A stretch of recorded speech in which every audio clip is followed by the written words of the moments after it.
ration card বনাই দিয়াৰ নামত দৰিদ্ৰ লোকক লুণ্ঠনৰ অভিযোগ দৰিদ্ৰ লোকক ডিঙি চেপা কাৰ্যৰ অৱসান কেতিয়া ঘটিব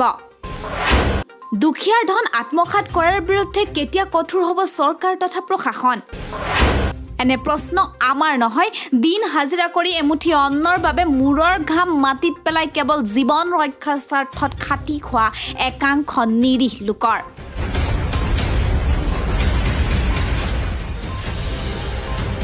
দুৰ্নীতিৰ বাহিৰে যেন বিকল্প নাই একাংশৰ মহামাৰী কৰোনাৰ বাবে চৰকাৰে দৰিদ্ৰ পৰিয়ালৰ লোকসকলক নতুনকৈ ৰেচন কাৰ্ড দিয়াৰ কথা কৈছিল তাৰে যেন সুযোগ গ্ৰহণ কৰিছে একাংশ স্বাৰ্থপৰ লুণ্ঠনকাৰী আৰু লোভীয়া প্ৰকৃতিৰ সুলভ মূল্যৰ দোকানীয়ে হয় তেনে লুণ্ঠনৰ বিৰুদ্ধে অভিযোগ উত্থাপন হৈছে আমবাগান সমবায় সমিতিৰ অন্তৰ্গত কাঠপাৰাৰ সাইফুল ইছলাম নামৰ সুলভ মূল্যৰ এজেণ্টৰ বিৰুদ্ধে দৰিদ্ৰ সীমাৰেখাৰ তলৰ লোকসকলক নতুনকৈ ৰেচন কাৰ্ড বনাই দিয়াৰ প্ৰলোভন দি প্ৰতিজন হিতাধিকাৰীৰ পৰা ৩০০০ টকাকৈ ধন সংগ্ৰহ কৰাৰ অভিযোগ তুলিছে ভুক্তভোগীসকলে সাইফুল ইছলামক ৩০০০ টকাকৈ দিছো কিহৰ কাৰণে দিছিলে আমালোকে দিছো মানে আমালোকে কৈছে ৰেচন কাৰ্ড বনাই দিব তাৰ পাছত যোৱা বছৰ লকডাউনৰ সময়ত চৰকাৰে যিটো ১০০০ টকা কৰি সাহায্য প্ৰদান কৰিছিলে আমাৰ দুখীয়া শ্ৰেণীৰ ৰাইজক সেই টকাটো মিলাই পাছত আমি আৰু ২০০০ টকা কৰি তেখেতক ৩০০০ টকা দিছো দিয়াৰ পিছত আজি ১ বছৰ হৈ গ'ল পয়সা লাগে দাম যদি এসি কটা লাগবে ৩০০০ টাকা লাগবে তারপরে কৈছে কার্ড বানাই এজেণ্টজনে তেওঁলোকৰ ৰেচন কাৰ্ড বনাই নিদিয়াত আৰু তেওঁলোকৰ প্ৰাপ্য ধন ঘূৰাই নিদিয়াৰ বাবে ক্ষুব্ধ হৈ বিভিন্ন শ্লোগানেৰে প্ৰতিবাদ কৰাও পৰিলক্ষিত হৈছে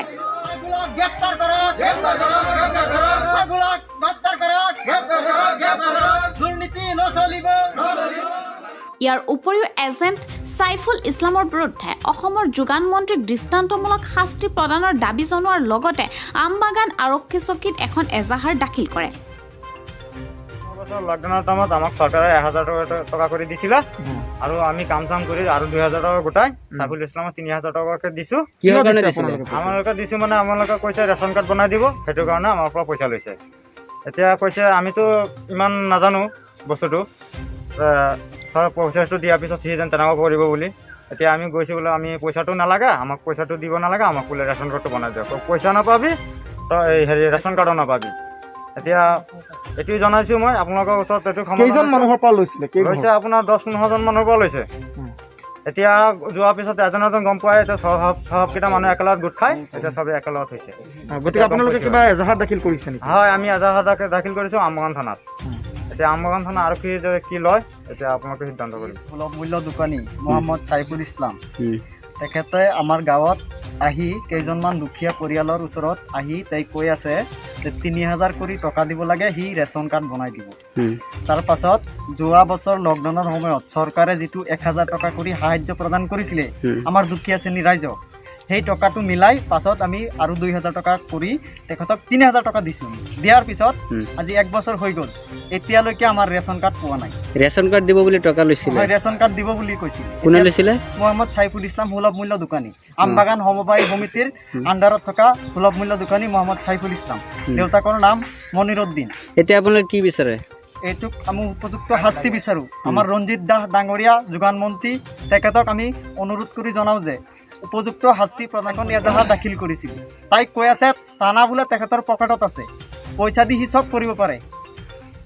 এইটোৱে আমি জনাওঁ আমাৰ মাননীয় মুখ্যমন্ত্ৰী মহোদয়ক এইটো অনুৰোধ জনাওঁ যে এইটো উচিত তদন্ত কৰে যিহেতু তেখেতে টকা লৈছিলে ৰেচন কাৰ্ড বনাই দিয়াৰ নামত কিন্তু ৰেচন কাৰ্ড দিছেনে নাই দিয়া এতিয়া কি কয় এতিয়া তাই গ'লে কয় যে কিবা প্ৰুফ আছে নেকি আমাৰ তাত এতিয়াতো চাওক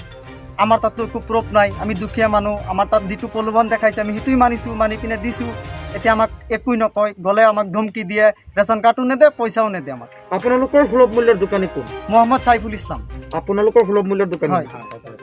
সাইফুল বললে কৈছে যে কন্ট্রোল কার্ড দিব পয়সা লাগে দাম যদি এসি কটা লাগবে ৩০০০ টাকা লাগবে তারপরে কৈছে কার্ড বানাই দিব দিল না না দেওয়ার পরে গেছে বাদে কাটমার হতো না লকডাউন কাটমার দিত না আদৌ তো নাই আর ১ বছর কোনে নিছিলে পইচা সাইফুল ইসলাম সাইফুল কোন হয় কন্ট্রোল দোকানী এতিয়া চৰকাৰ তথা প্ৰশাসনে ইয়াৰ ওপৰত কি ব্যৱস্থা গ্ৰহণ কৰে সেয়া পৰৱৰ্তী সময়ত হ'ব লক্ষণীয় নিউজ ডেস্ক ৰিপৰ্ট আৰু নিউজ 24